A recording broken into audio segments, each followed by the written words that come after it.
Hi there, my name's Ben. I'm the Diocesan Environment Officer for Truro. I'm ordained in the Anglican Church.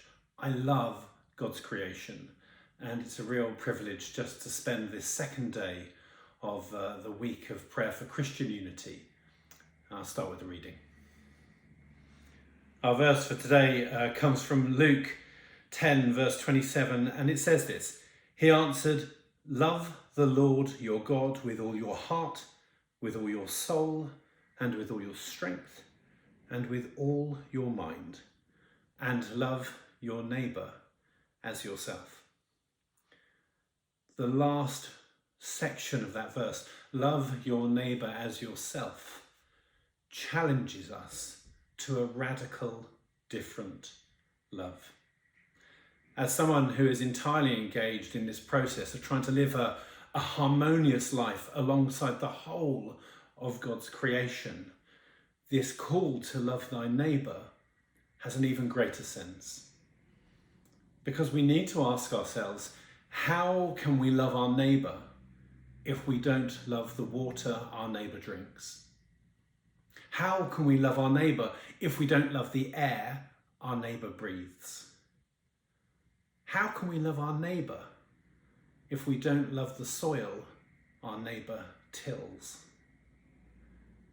We are intimately and intricately intertwined one with another, each other with creation. And if we truly aim to love one another, it takes on a whole different meaning for how our stewardship, our care will be for the whole of God's creation.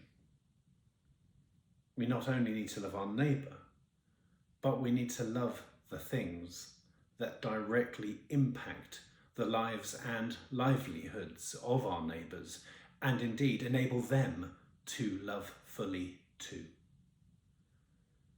One of the other verses for today is Psalm 133, which opens with how good and pleasant it is when God's people live together in unity. True unity is found both in the unity of loving the Trinity, but also in the unity of purpose, a unity of sticking our necks out and grafting to see our world reflourish and be transformed for good, for God, for all, forever. We love our neighbours by loving the things that impact our neighbours.